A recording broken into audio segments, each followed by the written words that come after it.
mendukung SDG desa.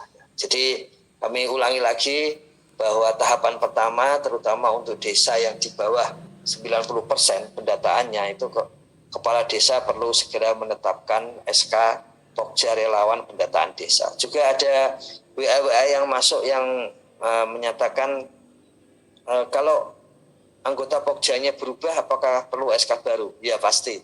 Jadi disampaikan seperti itu. Kemudian untuk mendapatkan username dan password aplikasi Android maupun aplikasi yang web ya itu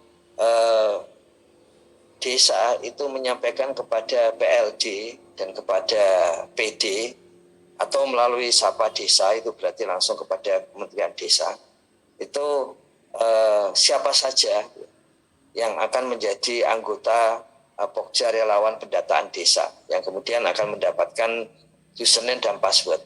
Termasuk di dalamnya adalah kita selalu ingat membagi menjadi 2 pada level desa, yaitu admin desa yang bisa mendownload, melihat, mengedit data desanya itu kalau ada kesalahan sehingga bisa diperbaiki, bisa mendownloadnya by name by address. Tapi juga di sana ada level kedua yaitu relawan pendatanya ini. Relawan pendata itu bisa mengisikan data. Admin desa tidak bisa mengisi data, tapi bisa mengedit kalau ada data yang salah dan bisa mendownload. Sementara pendata, relawan pendata bisa mengisi data, bisa mengedit selama dia menjadi relawan begitu, tapi dia tidak bisa mendownload data secara keseluruhan. Gitu. Jadi dan tidak perlu ragu untuk melihat, untuk mengirim username dan password ini bisa juga melalui tim Sapa Desa di tiap kabupaten. Ya. Jadi Gus Koco sudah menyampaikan berkali-kali Sapa Desa 1 dan 2 itu hampir semua masalah kalau sudah di puncak akan berakhir di sana. Jadi baiknya adalah mengirim ke Sapa Desa di masing-masing wilayah kabupaten. Ya. 16 digit gitu. Jadi kalau kurang dari 16 digit itu supaya di depannya itu ditambahkan angka 0 gitu. Sehingga bisa terisikan gitu. Kemudian yang tidak punya ya kalau yang ini kan pasti punya KTP semua karena ini adalah para pendata. Bagaimana kalau tidak punya nomor HP? Ya mestinya punya nomor HP. Jadi kalau tidak punya nomor HP, tidak kesulitan nanti ketika akan mengisikan. Ada juga dari kepala desa di hari Selasa dari Nusa Tenggara Timur yang menyampaikan usulannya adalah ada offline-nya. Gitu. Kalau yang offline itu sebaiknya mendownload aplikasi di Android yang bisa digunakan secara offline. Ya. Kemudian alamatnya adalah alamat yang ada di desa itu atau alamat di dalam KTP silakan dituliskan. Kemudian ini masih menggunakan bahasa Inggris user type ID ya. Jadi ini tipe penggunanya apa? Itu di bagian keterangan itu nomor bawah itu ada tulisan bahwa kalau relawan pendata itu ditulis angka 8. Kalau itu kepala desa dan sekdes sebagai admin desa itu ditulis angka 7. Kemudian pendamping lokal desa dan pendamping desa, jadi PLD dan PD itu dituliskan di tipenya adalah tipe 6, angka 6. Kemudian untuk tenaga ahli pemberdayaan masyarakat untuk level kabupaten kota atau TPP kabupaten kota itu ditulis di situ usernya adalah kodenya 5. Kemudian untuk pendamping provinsi maka usernya adalah 4 ya. Jadi user type ID ini adalah kode antara 8 sampai 4 untuk level provinsi gitu. Kemudian wilayahnya itu adalah menggunakan kode wilayah ya. Jadi kode wilayah yang sudah disampaikan oleh Kementerian Dalam Negeri. Ini bisa dicari di di dalam web ya, kode wilayahnya apa, atau para pendamping itu sudah pernah mendapatkan kode wilayah terakhir dari Kementerian Dalam Negeri melalui daily report pendamping desa. Ya. Jika diperlukan lebih lanjut, maka bisa nanti pagi ini disebarkan kembali kode wilayah melalui daily report pendamping desa, ya. Seperti itu. Atau sebentar kemudian bisa kita tambahkan di dalam web Kementerian Desa, kemendesa.go.id. Jadi itu kode wilayah. Jadi tidak menggunakan string atau kata-kata, tapi menggunakan numerik atau menggunakan angka gitu. Jadi kode wilayah, kemudian nama adalah nama pendata atau admin di level desa. Di sini format Excel-nya kalau sudah sama seperti ini, maka pendamping lokal desa dan pendamping desa bisa memasukkan ke dalam dashboard sdg.gendesa.go.id ya. Kemudian sekretaris desa sebagai ketua Pokja Relawan Pendataan Desa kemudian memberikan penugasan kepada pendata. Kalau yang berasal dari perangkat desa, kemudian pengurus RT, itu perangkat desa nanti tugasnya untuk mendata atau mengisikan data kuesioner desa. Pengurus RT mengisikan data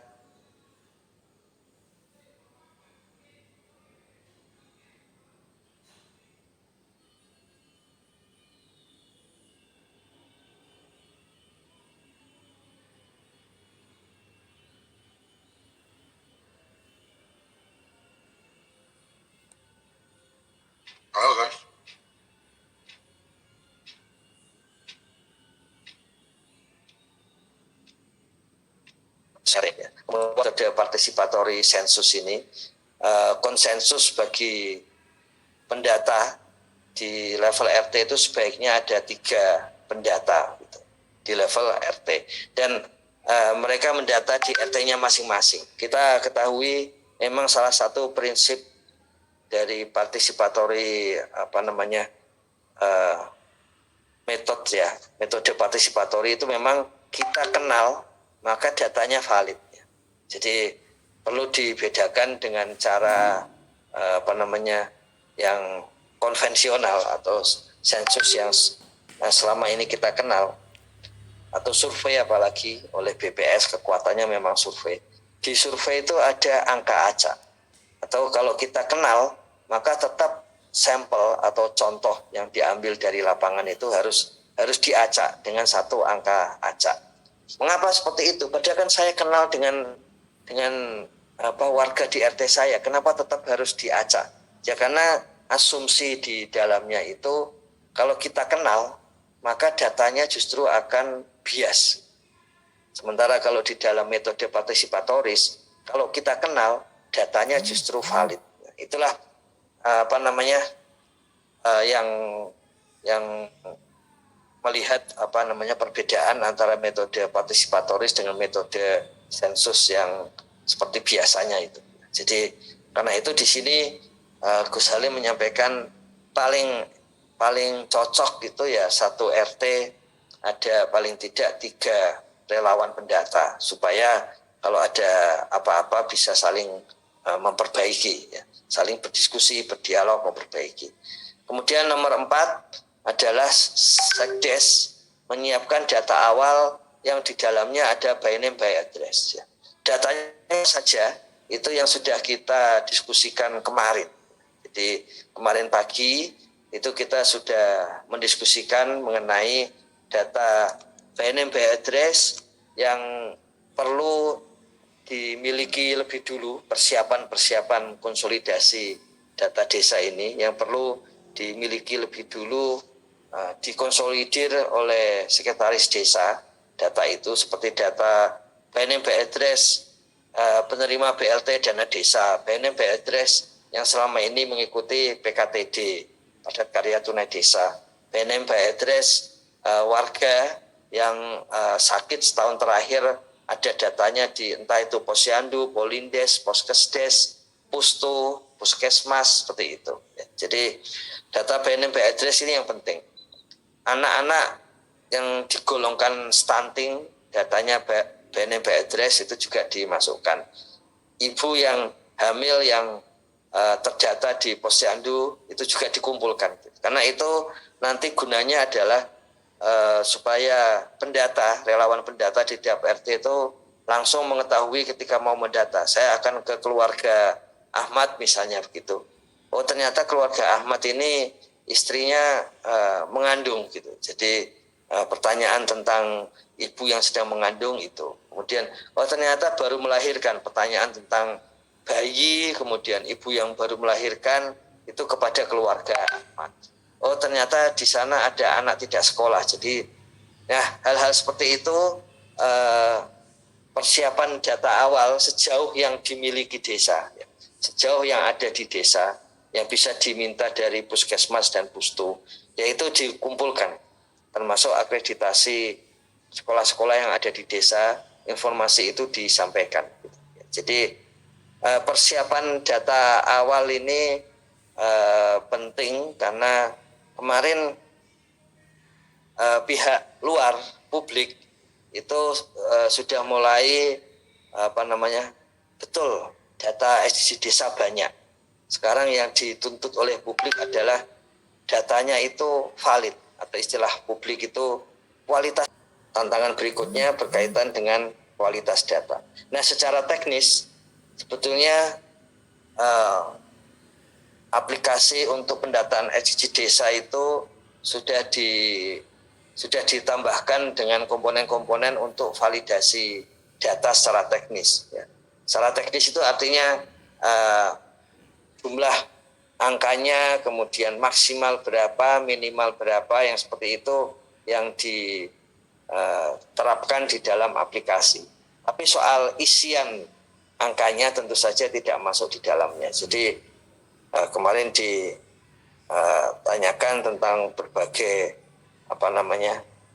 berbagai aspek di dalamnya sudah ditunjukkan kepada publik bahwa validasi datanya itu secara teknis sudah disusun, kemudian nanti tinggal validasi dalam arti ketepatan mengisinya itu, ketepatan mengisi. Jangan sampai ada rumah dindingnya tembok tapi ditulis kayu misalnya. Nah itu tentu saja tergantung kondisi lapangannya seperti itu. Nah kemudian setelah itu nomor 5 adalah warga, yaitu relawan pendata desa itu perlu berlatih. Jadi perlu berlatih, akan disediakan juga secara online latihannya. Tapi sebetulnya kita sudah berlatih sejak hari Senin kemarin. Jadi bisa juga alternatifnya melihat dari sarapan SDG desa. Kemudian kami yakin berdasarkan pengalaman tahun lalu, sebentar lagi akan muncul di dalam YouTube itu kerabat desa sekalian yang kreatif melihat kondisi lapangan, sudah mempraktekkan, kemudian membuat konten di dalam YouTube mengenai konsolidasi data SDG desa 2022. Jadi itu juga kemarin dalam wawancara dan 2 hari terakhir lah bersama LSM yang sedikit mencengangkan publik itu bahwa kritik itu kan nggak dilatih itu, apalagi SDM desa kan rendah, bagaimana mereka bisa melakukan pendataan. Ya itu adalah sudut pandang sensus survei yang konvensional. Jadi sudut pandang itu memandang tidak ada pengetahuan sama sekali, blank, sehingga harus dilatih. Sementara sudut pandang partisipatory sensus ini itu adalah bahwa warga kemudian pendata itu sudah memiliki pengetahuan. Jadi memang asumsinya berkebalikan. Kalau asumsi konvensional itu tidak punya pengetahuan, maka perlu dilatih. Kalau asumsi partisipatory sudah punya pengetahuan, sehingga latihan itu sebetulnya untuk membangkitkan pengetahuan yang memang sudah ada gitu. Jadi karena itu kenapa Kementerian Desa tidak khawatir dengan hal ini, karena sudut pandangnya adalah partisipatory sensus gitu. Dan kemarin kami tunjukkan bagaimana desa sendiri kreatif membuat konten-konten pelatihan. Kementerian Desa akan menyediakan, bisa juga menggunakan sarapan edisi desa sejak hari Senin. Apalagi kalau ditambah sambal, nanti kita bisa mulai di Senin depan misalnya gitu. Kemudian berikutnya adalah pelatihan offline. Yang ini sangat tergantung, terutama untuk saat ini pasti ya tenaga pendamping profesional di level desa, PLD, kemudian PD, serta tenaga ahli pemberdayaan masyarakat di level kabupaten, karena lokusnya dekat gitu. Dan tentu saja kerabat desa lain yang memang sudah mengikuti dari awal pasti ya sudah siap untuk memberikan pelatihan gitu. Kemudian download aplikasi kalau menggunakan Google Play Store Android bisa di-download dari sana ya.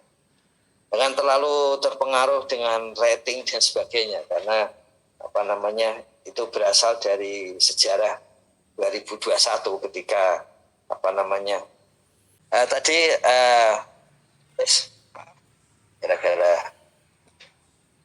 di pendata memasukkan username dan password ini sangat tergantung untuk pengisiannya melalui PLD dan PD, kemudian mengisikan data by name by address untuk kuesioner keluarga dan warga. Nah, kalau data-data yang dari data awal yang dari Sekdes itu sudah ada, maka yang data awal ini yang nomor 4, maka itu bisa dimasukkan lebih dulu sesuai dengan NIK-nya, sehingga nanti ketika wawancara di lapangan itu tinggal menambahkan data-data yang lain. Jadi gunanya data awal ini seperti itu. Jadi pada waktu pelatihan relawan pendata edisi desa, data-data awal ini sudah bisa langsung dimasukkan ke dalam kuesioner gitu. Sehingga kemudian ketika sudah ke lapangan setelah selesai pelatihan itu paling tidak sebagian kuesioner itu sudah terisi. Nah, kami sarankan pengisian kuesioner seperti layaknya pendataan itu adalah menggunakan pensil, jangan menggunakan sebaiknya tidak menggunakan spidol atau ballpoint seperti itu, tapi pensil. Meskipun punya resiko kalau sudah agak lama jadi masih harus diserut dan sebagainya. Kemudian tulisan juga perlu sangat jelas ya, jangan sampai nanti kalau ada tambahan-tambahan tulisan tidak jelas gitu, ya. Karena nanti nggak bisa terbaca lagi. Nah, kemudian mengisikan data by name by address di kuesioner keluarga dan warga ini tadi kalau sudah ada itu, kemudian pendata yang berasal dari perangkat desa itu mengisi kuesioner desa. Kembali kami ingatkan bahwa kuesioner desa ini tertinggal jauh daripada kuesioner warga dan keluarga. Karena itu memang butuh percepatan gitu supaya kuesioner desa ini bisa mengimbangi, mempercepat kuesioner warga dan keluarga supaya kita agak terpacu. Kami tunjukkan kembali bagaimana kuesioner warga dan keluarga itu sudah mencapai 62.000 desa, sementara kuesioner desa itu baru 25.000 desa. Jadi memang ada kesenjangan yang sangat jauh. Yang ini kembali lagi jauh lebih mudah mengisinya. Tapi ya meskipun lebih mudah, kalau nggak diisi ya nggak akan terisi. Nah, kemudian ketua rukun tetangga, ketua RT, perangkat RT juga itu mengisi kuesioner rukun tetangga pada aplikasi Android maupun pada situs atau web yang sudah disediakan tadi, yaitu dashboard /sdgs.kemendesa.go.id. Kemudian pendata, relawan pendata itu di tiap RT mewawancarai keluarga untuk mengisi kuesioner keluarga dan warga. Jadi mewawancarai keluarga, mengisi kuesioner keluarga dan warga. Jangan lupa bahwa sebelum keluar dari rumahnya, sebelum keluar dari halamannya, itu dicek dulu kuesionernya, apakah sudah terisi semua atau tidak. Dan kalau tidak ada keharusan mengisi, jangan diklik isiannya seperti yang disampaikan Kepala Desa di Nusa Tenggara Timur. Kami nggak ada laut, tapi kenapa kok ada isian laut, dan isian lautnya 0 lagi? Yaitu karena diisi 0, angka 0, maka kemudian dianggap itu sebagai data. Gitu. Jadi kalau memang tidak ada, sejauh tidak diharuskan mengisi di dalam aplikasi, ya nggak usah diisikan. Gitu. Kemudian nomor 12 ini tentang tidak ada sinyal internet. Sebetulnya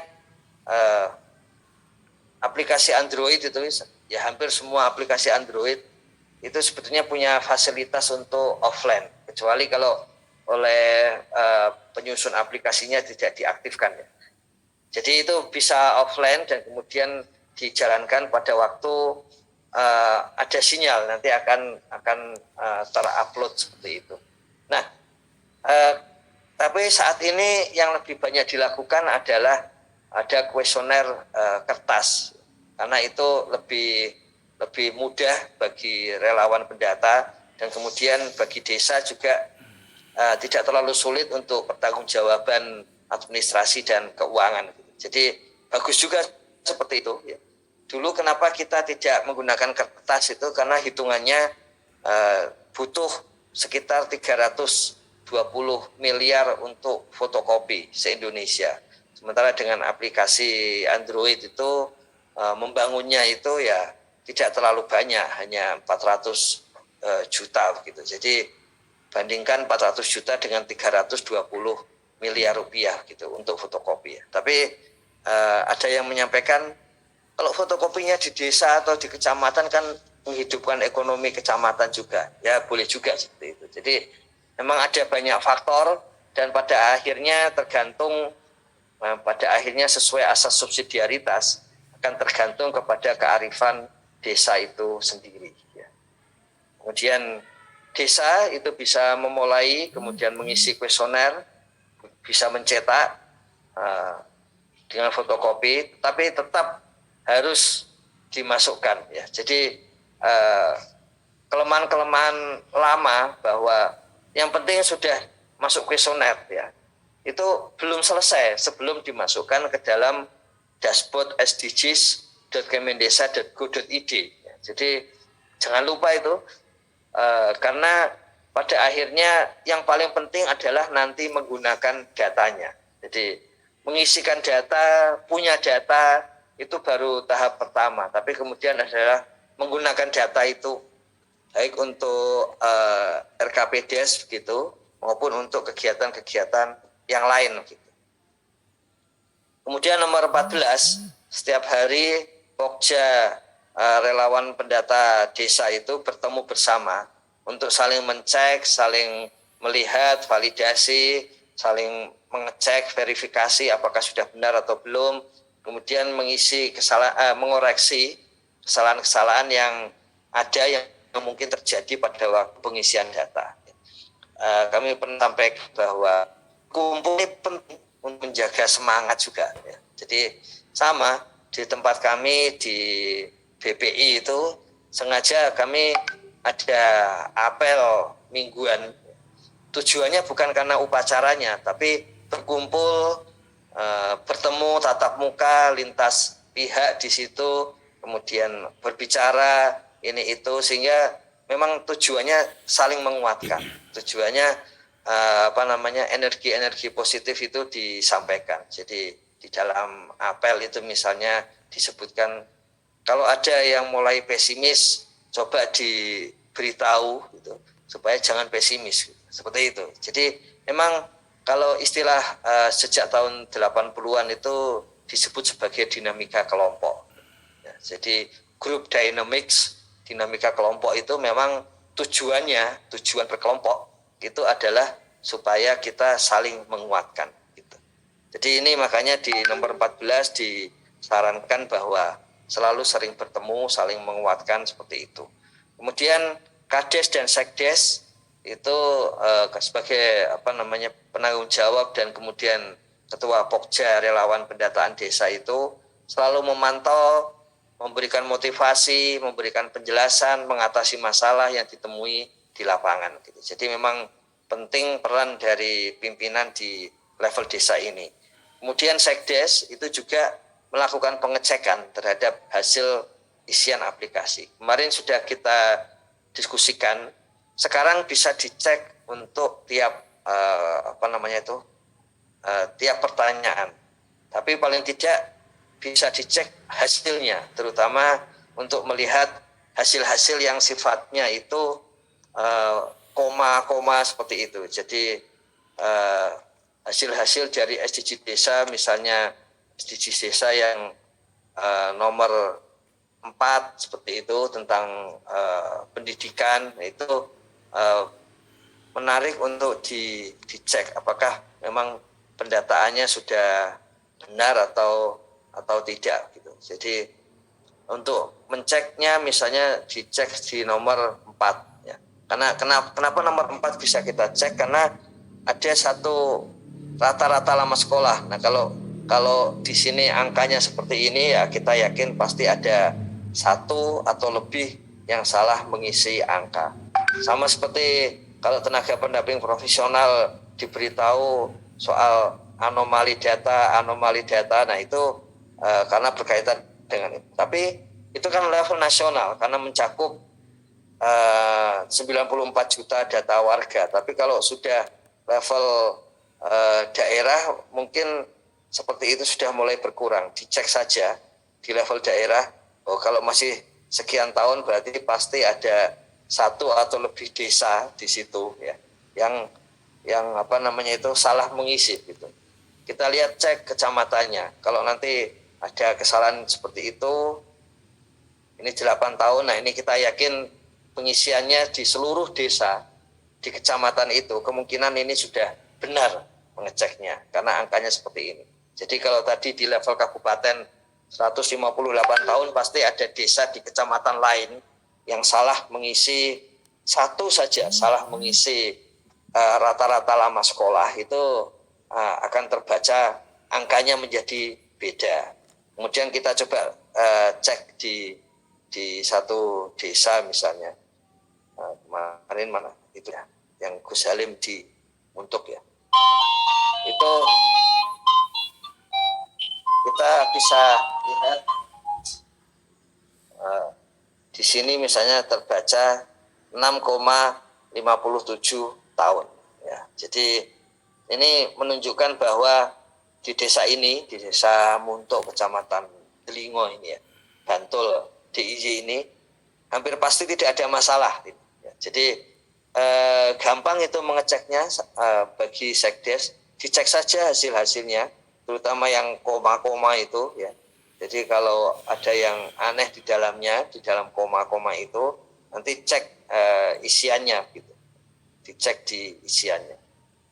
Nah, seperti itu. Jadi memang tiap hari dicek hasilnya untuk menjaga validitas di level desa itu, dan kemudian kalau sudah valid, sudah benar, sahih, maka bisa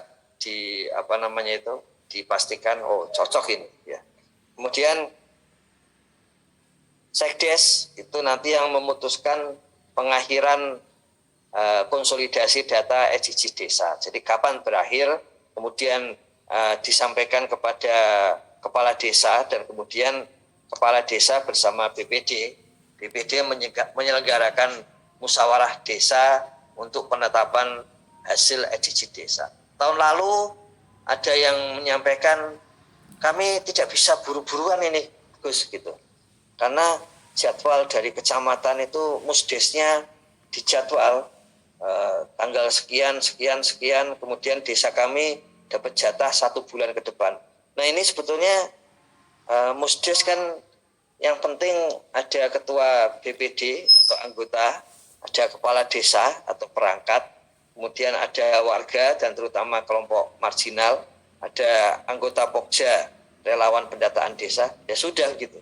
Nggak usah harus didatangi dengan banyak pihak kalau itu memang membuat jadi lama, padahal ini dibutuhkan segera. Dalam hal ini kenapa dibutuhkan segera?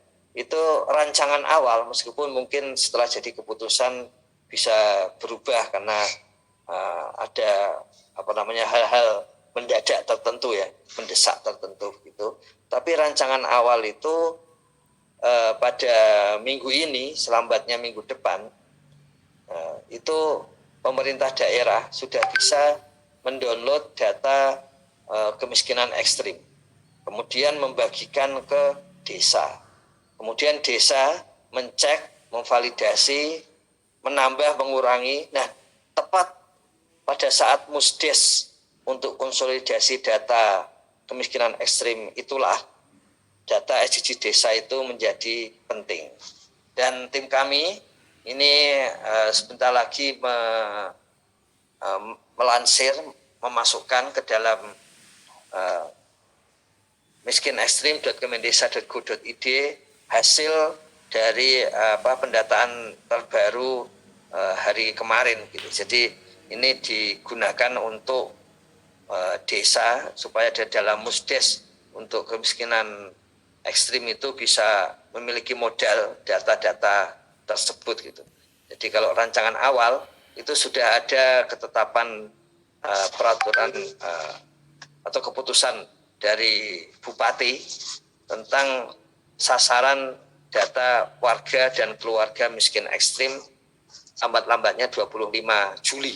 Ya.